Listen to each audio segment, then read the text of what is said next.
नमस्कार दोस्तों, आज हम 1 फरवरी 2025 को प्रस्तुत किए गए केंद्रीय बजट पर चर्चा करेंगे। इस बजट में सरकार ने विभिन्न क्षेत्रों में महत्वपूर्ण घोषणाएं की हैं जो देश की आर्थिक दिशा को प्रभावित करेगी।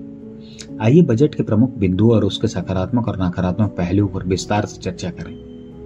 वित्त मंत्री निर्मला सीतारमण ने मध्यम वर्ग को राहत देते हुए आयकर छूट की सीमा को बढ़ाकर 12 लाख प्रति वर्ष आय तक कर दी है। इससे मध्यम वर्ग के लोगों की क्रय शक्ति में वृद्धि होगी और उपभोग को बढ़ावा मिलेगा।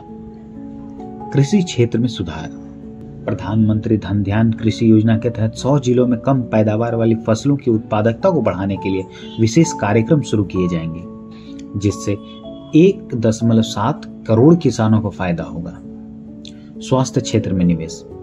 अगले 1 वर्ष में 10,000 और 5 वर्षों में 75,000 मेडिकल सीटें जोड़ी जाएंगी। जिला अस्पतालों में डे केयर कैंसर सेंटर की स्थापना की जाएगी, जिससे स्वास्थ्य सुविधाओं में सुधार होगा। सूक्ष्म उद्यमों के लिए वित्तीय सहायता। 5 लाख तक की लिमिट वाले कस्टमाइज क्रेडिट कार्ड सूक्ष्म उद्यमों के लिए पेश किए जाएंगे, जिससे छोटे व्यवसायियों को वित्तीय सहायता मिलेगी। बुनियादी ढांचे में निवेश।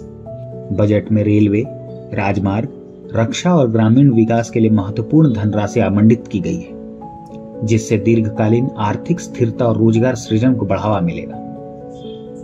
तो सबसे पहले हम बात करते हैं मध्यम वर्ग को मिलने वाले राहत के बारे में। आयकर छूट की सीमा बढ़ने से मध्यम वर्ग के लोगों में क्रय शक्ति की वृद्धि होगी, जिससे उपभोग और बचत को बढ़ावा मिल सकता है।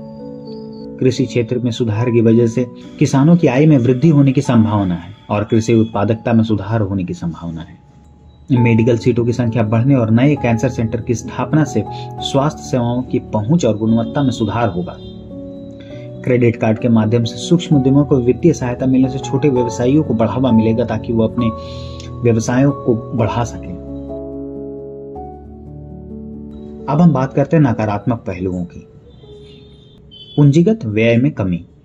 सरकार ने पूंजीगत खर्चों के लिए 11.2 लाख करोड़ का लक्ष्य रखा है, जो उम्मीद से काफी कम है। इससे इंफ्रास्ट्रक्चर और कैपिटल गुड्स सेक्टर की निवेश की गति धीमी हो सकती है।